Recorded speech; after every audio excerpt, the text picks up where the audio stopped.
Olá, tudo bem? Bem-vinda, bem-vindo a mais uma Prosa com Bertaglia. Prosa cada vez mais fantástica, trazendo temas incríveis para nós conversarmos aqui e disseminarmos o conhecimento. E olha o tema de hoje aos amigos logísticos. Logística, containers inteligentes. Exportações e importações correspondem a uma importante fatia da economia mundial e, por sua vez, requerem, então, diferentes modos de transporte. No modal aquaviário, os containers desempenham um papel significativo. Quase todos os bens, produtos e equipamentos são armazenados em containers. O container promove um melhor manuseio, fácil armazenagem, maior flexibilidade e agiliza o transporte, além de proteger a carga. Como curiosidade, aqui na Prosa com Bertaglia, destaco que o primeiro container de transporte, olha só que interessante, foi inventado e patenteado em 1956, o ano em que eu nasci, por um americano chamado Malcolm McLean, um empresário americano frequentemente chamado de o pai da containerização. Mais curioso ainda é que McLean era um dono de transportadora que possuía uma das maiores frotas de caminhões em todos os Estados Unidos. Mas o que seria um container inteligente? O que mudou em relação ao container convencional inventado lá em 1956? É sobre este fantástico tema que vamos conversar aqui na Prosa com Bertaglia. E eu terei o privilégio de trazer aqui para prosear comigo sobre esse assunto fantástico o meu grande amigo, que já fez uma prosa aqui para falar de gestão de portos, o Pedro Cruz. Olha só, pessoal, que prosa fantástica que vem por aí. Eu tenho a honra e o orgulho de trazer aqui para prosear comigo o meu amigo Pedro. Pedro, seja bem-vindo à Prosa com Bertaglia. Ô, Bertaglia, boa noite a todos. É interessante estar aqui mais uma vez conversando, e um tema que eu conheço um pouco, né, o container. Eu fico muito lisonjeado e, sim, um prazer enorme estar aqui novamente.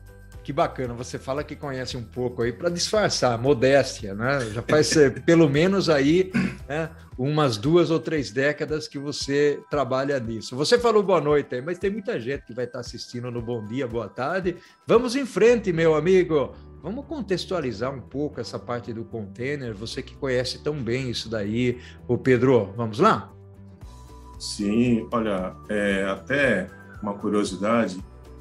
Eu, quando comecei na ramo de navegação, eu fui ajudante saqueiro. Foi meu primeiro contato com o container. Eu pegava o saco de café, 60 quilos, botava na cabeça e colocava dentro do container. O saco de açúcar, 25 quilos, na cabeça, dentro do container. Meu primeiro contato, e esse namoro dura 20 anos. 20 anos trabalhando com container, especializei, fiz uma pós-graduação em gestão portuária, fiz uma pós-graduação em finanças, trabalhei em grandes armadores, hoje estou no chinês, trabalhei no holandês, dinamarquês, sempre voltado para o container. Olha só que bacana, o Pedro. E vamos explorar um pouco, porque ali atrás eu falei, né? Anteriormente eu havia falado sobre a importância do container, né? Eu queria entender um pouco mais essa parte de portos, porque a gente vê aqueles guindastes se movendo, pegando o container, né, tirando do navio, botando no solo ali, numa área do porto, ou então vice-versa, né? Eu gostaria que você desbravasse aí essa parte do container. O território é seu, Pedro. Obrigado. Bom, primeira coisa, eu acho que é interessante as pessoas entenderem que o container, por que o tema container inteligente? Porque se não for inteligente, você vai ter custo com o container. Bem lembrado, os equipamentos portuários, nós temos 3 equipamentos principais que faz a movimentação do container. Quando o caminhão chega no terminal, você tem a wheel stacker, que é uma máquina que parece um trator, ela pega o container em cima do caminhão e põe no pátio. Faz a arrumação, faz um plano, que chamam de head plan, para poder fazer a configuração do navio. Nesse espaço, você tem um outro equipamento chamado RTG, que na realidade, né, é um equipamento sobre rodas, que ele faz o pulmão do navio, ou seja, ele deixa todos os containers, peso, porto, quantidade, tamanho, excesso, padronizado e faz o plano do navio. Depois que esse plano está pronto, está tudo liberado a carga, tem um outro equipamento que pega os contêineres do caminhão e põe no navio, que é o pórtico, que é aqueles guindastes enormes, fica no porto. Então, todo porto que tem contêiner contém esses equipamentos. São os principais: a Whitstacker, a RTG e o pórtico. E são fantásticos. Tanto que o contêiner, eu quando comecei, que eu falei, no porto, né, eu era ajudante e o navio ficava em Santos praticamente uma semana. Porque se chover, se tivesse alguma chuva, o intempéries parava o navio. Hoje, nós conseguimos, em média, 35 contêineres por hora. Ou seja, eu consigo operar um navio, 2.500 contêineres, em 6 horas. Ou seja, o contêiner revolucionou o processo. Revolucionou muita coisa e bom porque diminuiu o tempo de espera. Então, você tem, no dia aí, se for um dia bom, 4, 3 navios operando ao mesmo tempo. Então, tem essas modificações, tem essas justificações. Que bacana, o Pedro. Aliás, Pedro, deixa eu mencionar aqui, quem indicou seu nome foi o Marco Machado, o Marco que ficou apaixonado por um curso que ele fez com você, né? Ele falou, Paulo, você precisa conversar, você precisa prosear lá com o Pedro, porque ele conhece muito essa parte de container, e aqui, o Pedro, eu gosto muito de trazer prosas, conversas, temas que estejam relacionados com o mundo dos negócios. Então, o que nós falamos de logística, de supply chain, falamos de finanças, de projetos, de liderança, de comportamento, ou seja, tem muita coisa aqui. Então, nós vamos pedir para as pessoas se inscreverem no canal e pedirem para ser notificadas quando a gente coloca as prosas lá, que já são mais de 300. Mas vamos continuar aqui, porque o pessoal quer entender um pouco mais de container, Pedro. Pedro, eu falei um pouquinho sobre o uso do container, né? Você já comentou aí que, inclusive, o container oferece muita agilidade, protege a carga. Eu queria que você desbravasse um pouco mais sobre esse tópico, porque eu acho que ele é bastante interessante para as organizações que usam os containers para poder fazer exportação e importação. Olha, é interessante esse tópico, Paulo, porque você tem várias vertentes. Por exemplo, toda vez que você vai fazer uma exportação ou importação, você tem que fazer o contato com o armador, que é o dono do container, e ele vai te liberar o container, que ele chama o container OK, ou seja, limpo, sem cheiro, sem furo, próprio para a sua carga, dependendo da carga. E aí, quando você retira o container, você assina um documento que o container está limpo, mas você tem que olhar. Então, todas as vezes que você retirar um container, seja qualquer for o tipo de carga, você tem que olhar para estar OK. As pessoas, às vezes, não fazem esse processo, as pessoas não olham, só vai olhar quando chega na fábrica. E vou dar um exemplo para você. Imagina um container que vai carregar bolacha de chocolate, padrão alimento, né? Então, tipo de padrão, tem um padrão alimento e padrão carga geral. Então, você tem um produto que vai poder container, tem um fechamento que é o padrão alimento. Quando você vai, tira o container do depósito de vazio, onde é o depósito que fica os containers, onde faz o reparo, e vai a 2.000 km de distância. Quando você chegar na sua fábrica e você abrir o container, está sujo. E agora? O que eu faço? Você não olhou? Porque, às vezes, você tem... Quem está retirando o container, o motorista, a pessoa que vai retirar, pode olhar. O container está lá, vai lá, olha, vê se o container está OK e recarrega. Muitas vezes as pessoas esquecem disso para poder fazer check-up. Porque os depósitos vazios, eles têm por obrigação liberar o container OK. Então, eles liberam a maioria das vezes. Mas, às vezes, Paulo, nós temos problemas, porque muitas empresas retiram o container e faz carreto com o container. O cliente, às vezes, nem sabe. Chega na Paulo, o container estava limpo, mas agora está sujo. Por quê? Naquele período, naquela rota, usaram o container para fazer um carreto clandestino que você não sabia quem fez. Então, todas as vezes que o cliente for retirar um container, ele tem que, se não é possível, né, ter um lacre do container até chegar à fábrica. Chegou na fábrica, tem que ver se está fechado o container. Quando sai do depósito de vazio, onde se retira, põe um lacre de plástico e fica fechado. Só abre na fábrica. É uma segurança.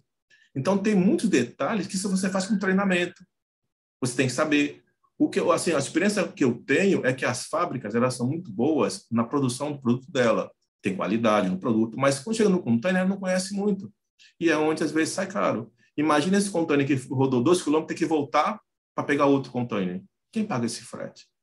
Então, são assuntos que tem que estar sempre alinhado. Geralmente, os armadores dão treinamento, né? Explicam para o cliente o processo. Mas, às vezes, tem gente que eu conheço que trabalha com container há tanto tempo e nunca foi ver um container. Sabe que eu tenho, documental conhece, mas fisicamente não teve oportunidade.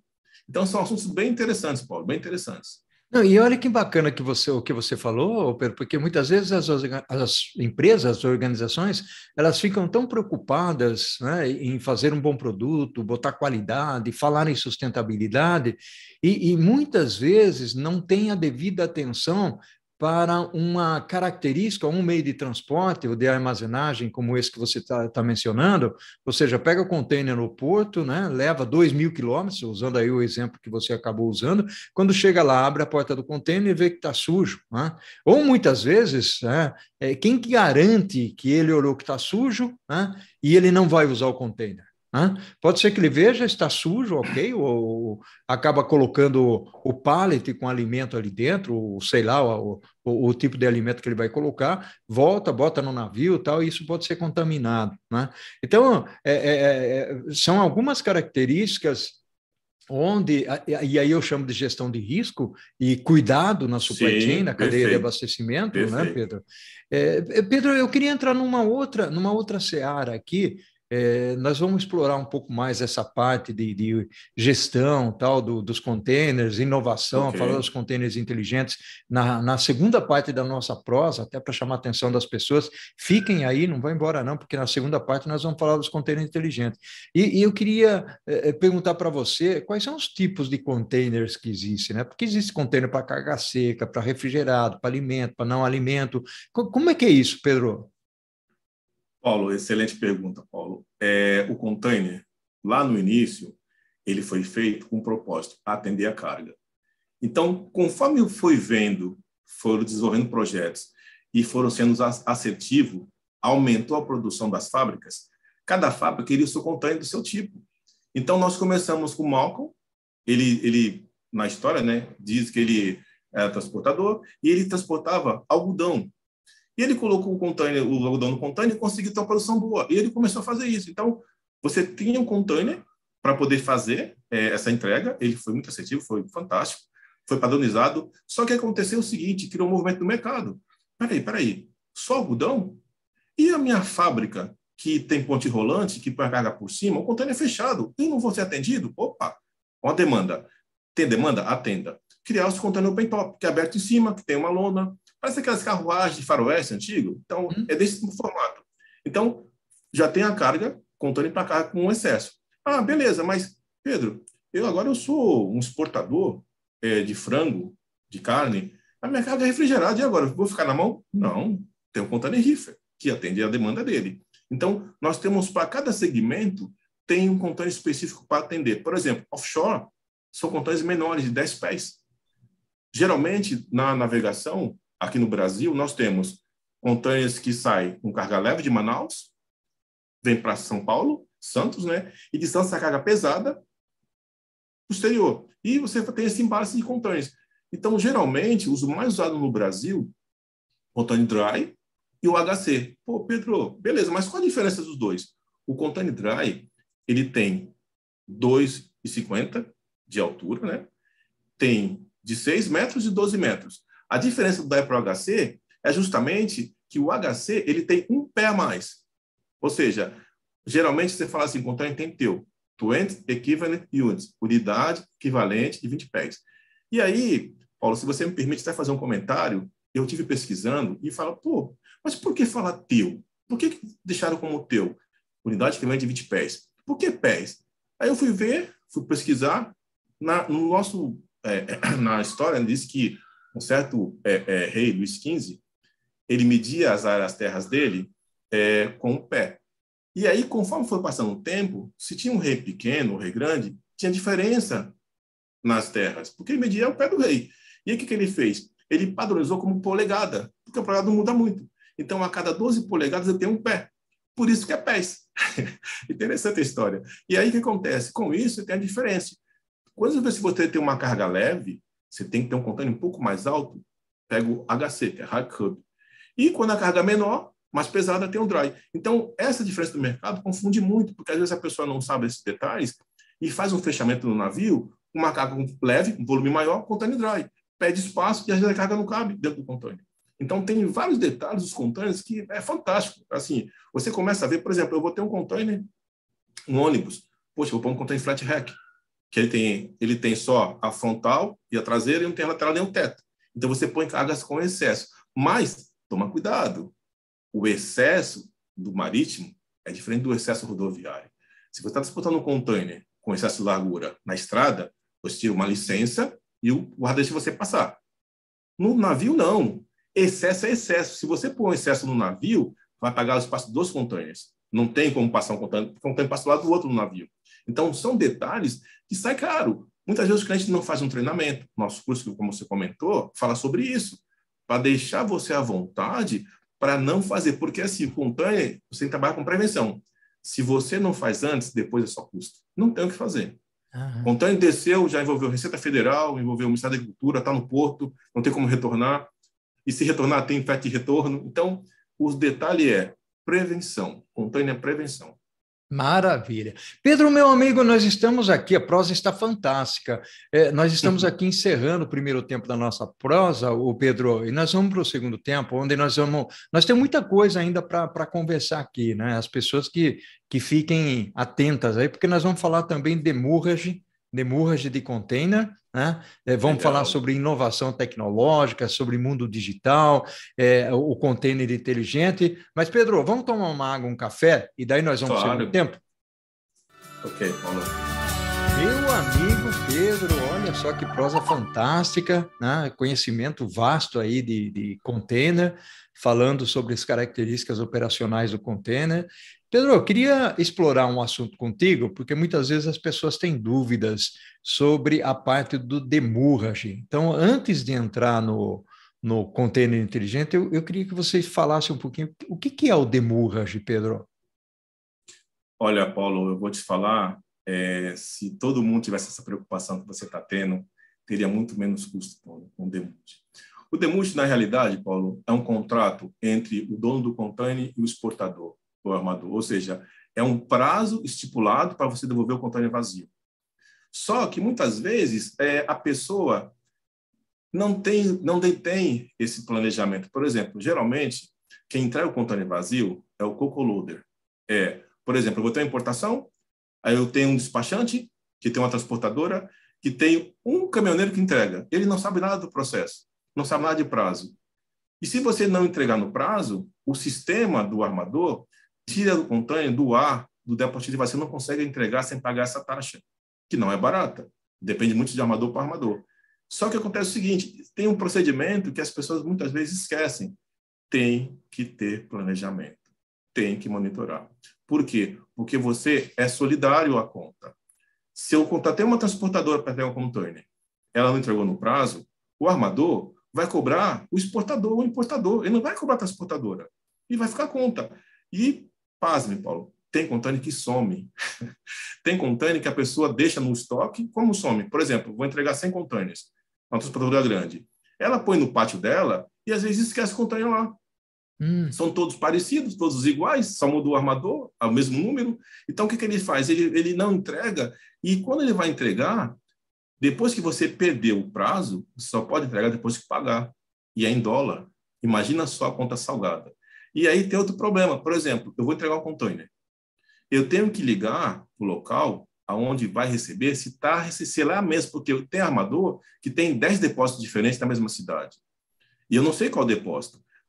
Geralmente o que ele faz? Eu vi esse container lá, deve ser lá. Vai entregar, não é lá.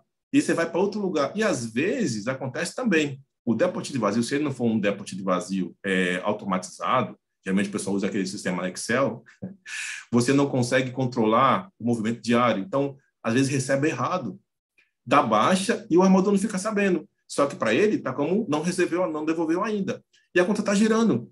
Tem casos da transportadora entregar no lugar errado, a pessoa que recebeu não falar, só descobrir depois de um mês, 2 semanas. E aí você imagina, Paulo, a conta dólar por dia. Então, demurge é planejamento. Demurge é monitoramento. Existe um acordo, não tem como você fugir disso. Se você não tomar conta do que é seu, vai chegar a conta no final da mês. É o que eu falei, muita gente só conhece container quando chega o demurge ou detention. Você retirou o container, a responsabilidade está na mão do CNPJ que retirou.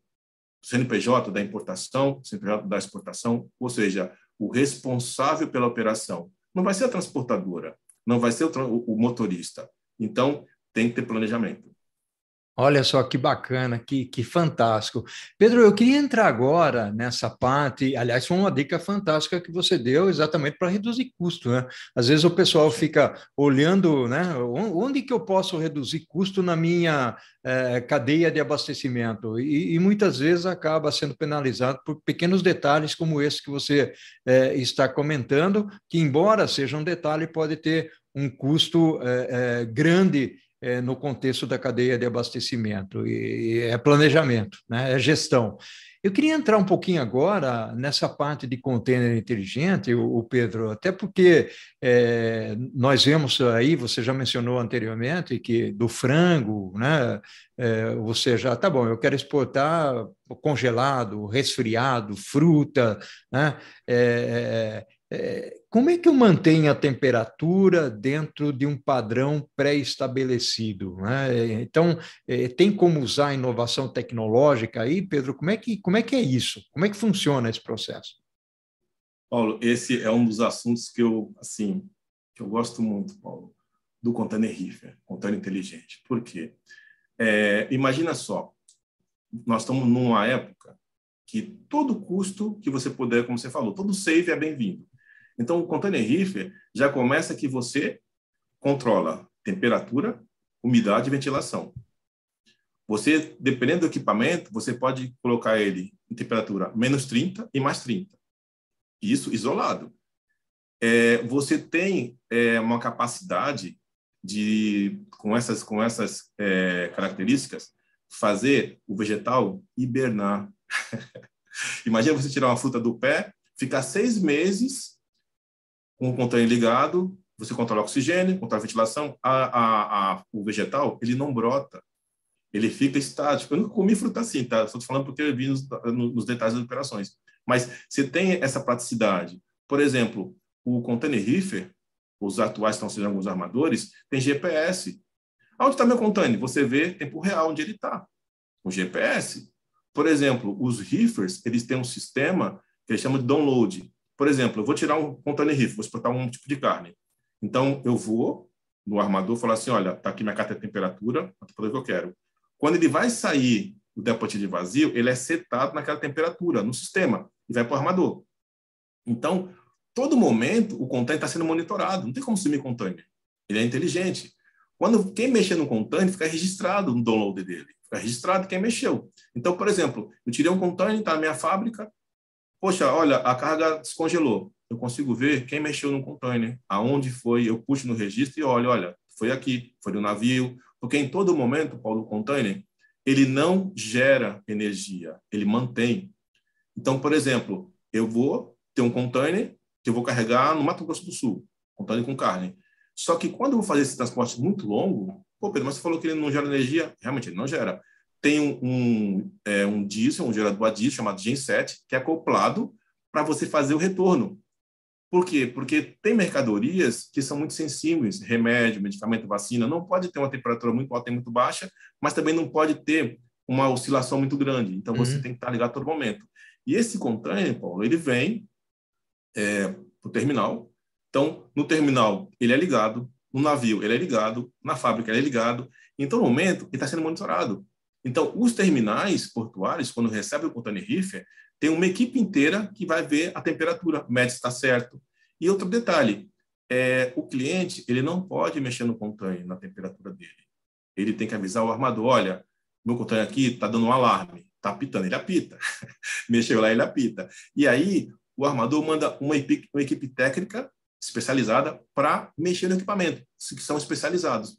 Então, são dados, Paulo, que você vê que a gente tem uma demanda enorme e eu posso entregar produto congelado em qualquer parte do mundo. Você vê agora nas vacinas, se nós recebemos vacinas, vêm em container menor, mas são containers. É que a pessoa põe container, sempre um container grande, mas todas essas caixas são container, são vasilhames, né? Então, assim, é uma riqueza enorme.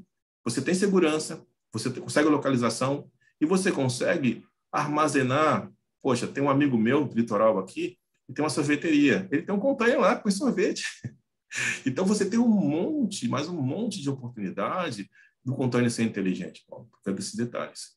Olha que bacana, olha cada dica fantástica que você está trazendo, e eu fico muito feliz, Pedro, porque nós estamos evoluindo. Se a gente for pensar lá em 1956, no que o McLean inventou, né, e a condição que nós estamos vivendo hoje, quase 70 anos depois, né, ou seja, houve uma evolução fantástica aí. E tem um esquema também, né, ou seja, você pode controlar a abertura e fechamento do container, é isso, Pedro?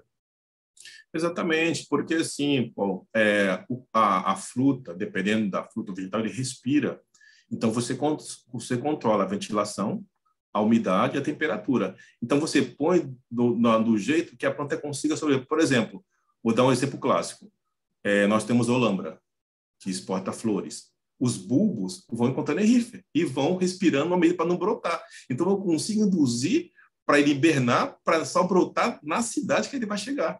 Então, eu consigo induzir a planta, eu controlo a temperatura, o oxigênio, e a planta não respira, ela fica só dormindo e ela não brota. Então, eu uso isso em cebola, uso isso em alho, eu uso esses equipamentos para dar uma maior quantidade de vida para o vegetal. E tem o repolho, que também tem especificação, o abacate. Então, eu tenho várias frutas e legumes que o container ser inteligente, eu consigo controlar a abertura e a ventilação. E isso, quando tem alguma coisa que sai errada, ele me avisa, dá um alarme, olha, tocou o alarme, e eu vou ter em tempo real o que está acontecendo. Por isso que eu acho que teve essa visão, né, do Malcolm, mas evoluiu bastante, estamos crescendo cada dia mais. Olha que bacana. E outro dia eu tive uma prosa falando não sobre container, mas sobre a importação de kiwi da Nova Zelândia, né? E esse kiwi, ele vem logicamente em container e ele vai amadurecendo durante o trajeto, de tal maneira que quando ele chega no mercado para consumir, ele já está no ponto. É isso? Exatamente, exatamente. Por exemplo, eu tive 2 anos atrás uma importação que eu acompanhei de lactobacilos vivos. Veio a menos 60 graus.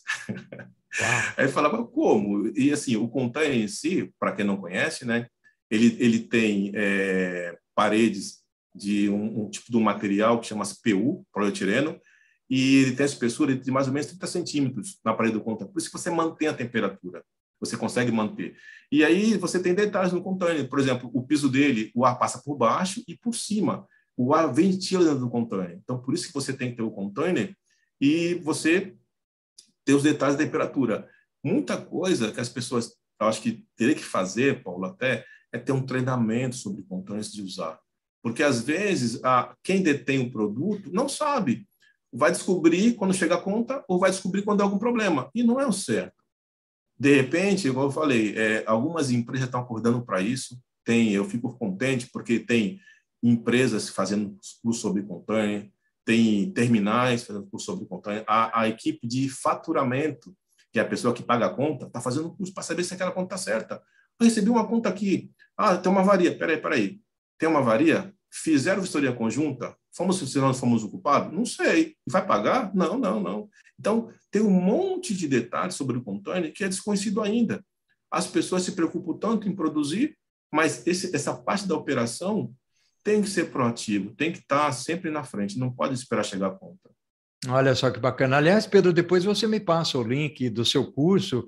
Eu vou colocar o link do seu curso lá nos comentários do YouTube, porque seguramente as pessoas vão ter interesse em fazer o curso. Eu sei que você tem algumas datas pré-estabelecidas, mas quem sabe a gente consiga encaixar as pessoas ali. Pedro, nós estamos chegando ao final. Eu vou te dar aí 1 minuto para você fazer algumas considerações e dar algumas dicas para as pessoas que acompanham aqui a Prosa com Bertaglia, meu amigo.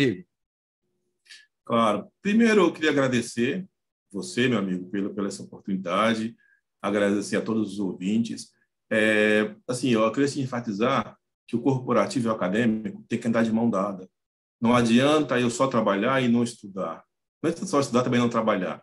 E uma dica boa, a pessoa gosta de container, Em Santos tem uma escuna que sai da ponta da praia, que faz um passeio pelo porto. Você vê pelo lado de dentro. Não é caro, é um passeio, não é propaganda não, tá?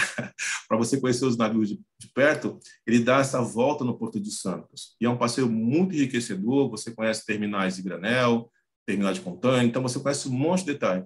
E sobre o container, eu falo assim, olha, eu trabalho há 20 anos com container, cada dia que tem, eu me surpreendo. A última que eu fiquei sabendo que tem container com piso de bambu, para ser ecológico, piso de bambu. Falei, nossa, então assim, cada vez mais estão se equalizando os custos, cuidando da natureza e cuidando da nossa evolução.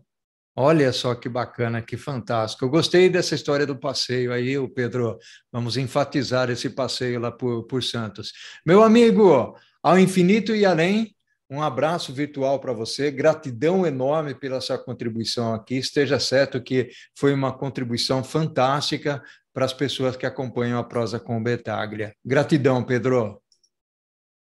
Obrigado, hein? A todas. Tchau, um abração. Tchau, tchau.